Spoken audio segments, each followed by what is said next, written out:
Detroit, 1908. Henry Ford, maverick, visionary, obsessive. A man with a bad reputation. Recently let go by the company that will soon become Cadillac, he launches his third attempt to build cars. But these will be different. There are only 8,000 cars in the U.S. Expensive toys for the wealthy, like owning a private jet today. There were dozens and dozens of small companies building cars that were essentially playthings for the rich. They were notoriously unreliable. They were not standardized. They were hand-built, essentially. And if you were going to own a car, you practically had to have your own mechanic on staff as well to keep the thing running.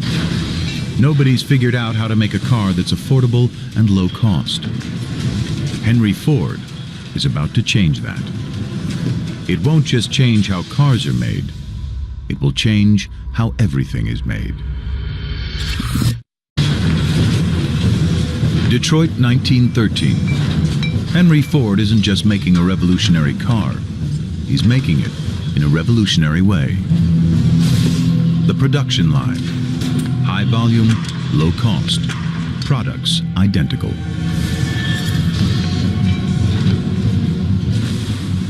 The man who places the part doesn't fasten it. The man who puts in a bolt doesn't put on the nut. And the man who puts on the nut doesn't tighten it. Work is standardized, simplified. It's a more efficient way to make everything. Mass production sweeps the nation, and it changes the world. To be an assembly line worker, you did not have to have a high degree of skill. You didn't have to be a card-carrying machinist or whatever it might be. All you had to do was to learn how to turn the same wrench on the same nut 5,000 times a day, and that was your job. Prices plummet. In 1913, a Model T cost 2 years' wages. By 1924, it's just 3 months. The Model T, without question, is one of the single objects in the history of America that changed America. What Henry Ford developed was the car for the common man.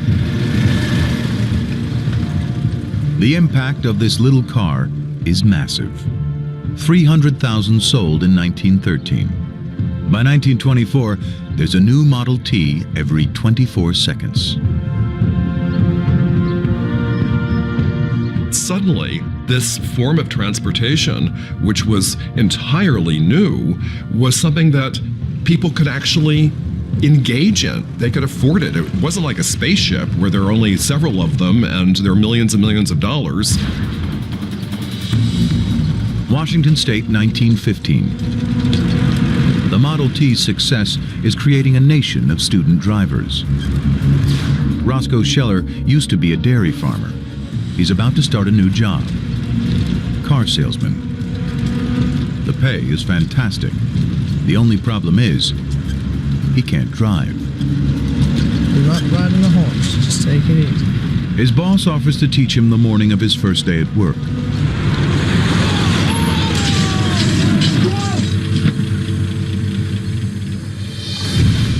It's not long before Roscoe has his first customers. Luckily, there's a manual called How to Drive an Automobile. Cranking is an art that's essential for the new motorist to become proficient in. It is always a good plan, undoubtedly a good idea to learn to steer first. Steering is a very simple manipulation. An excellent plan for the beginning is to find a long, straight, and slightly downhill road, free of other traffic upon which to coast. Roscoe takes his customers for a test drive. Most are used to a horse and buggy. The majority of first-time drivers completely ignored corners. Instead of using a brake, they shouted "whoa" at the top of their lung power.